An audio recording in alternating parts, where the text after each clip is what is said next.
tolong bujuk saya supaya sholat. Puasa saya lakukan, semua saya lakukan kecuali sholat. Ketika Allah perintahkan ibadah-ibadah yang lain, itu cukup perintah ayat saja turun. Allah perintah haji, ayat saja turun.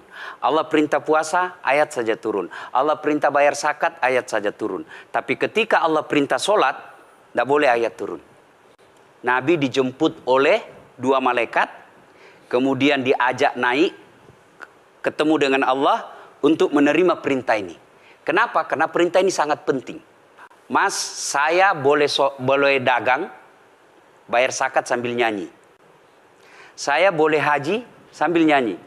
Tawaf, labbaik Allahumma labbaik, labbaik la syarika lak labbaik. Boleh. Ya, saya bayar zakat boleh sambil nyanyi. Begadang jangan begadang. Kenapa? Sholat tak boleh. Allahu Akbar. Darah muda, darahnya pada batal sholat saya. Kenapa? Inilah puncak penghambaan kepada Allah. Jadi puncak penghambaan kalau saya meraku hamba, sholat. Yang paling mulia dalam tubuh kita, kepala. Adik-adik bercanda dipukul pantatmu masih senyum. Dorong dadamu masih senyum. Tapi jangan bercanda pukul kepalamu. Tak, kau pukul kepala saya pasti saya marah. Kenapa? Harga diri di sini.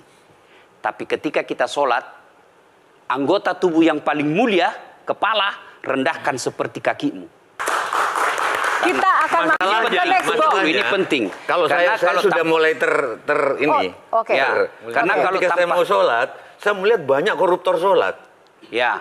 Saya melihat banyak orang sholat yang kalau saya ajak ngomong main HP, nggak punya adab. Yang paling enak memang sholat tidak korupsi.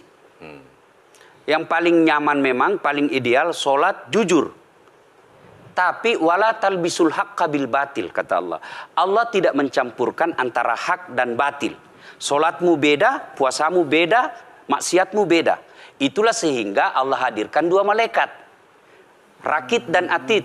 Mencatat yang baik di baik, yang salah salah. Tapi ini setan kan tidak membiarkan itu. Maka setan masuk.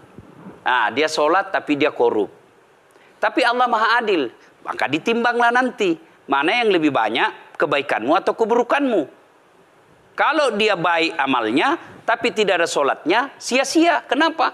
Passwordnya kebaikan itu, kuncinya itu adalah sholat.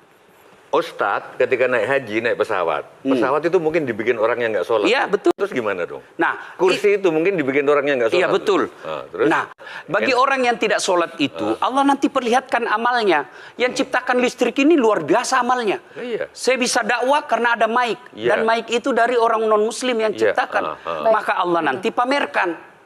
Ini kau punya amal. Ini 10 guda, 10 miliar kau punya amal. Mana passwordnya? Mana kuncinya? Kuncinya itulah sholat. As-sholatu imanuddin, as-sholatu miftahul jannah. Sholat itu kunci kebaikan, sholat itu tiangnya agama. Sebuah bangunan, dia bisa berdiri tanpa dinding. Sebuah bangunan, dia bisa kokoh tanpa atap. Tapi ketika bangunan tidak punya tiang, pasti tidak kokoh.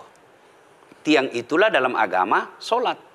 Dia tidak husu, tidak ada urusan. Allah tidak hitung kamu husu atau tidak. Kamu datang deh sujud sama saya.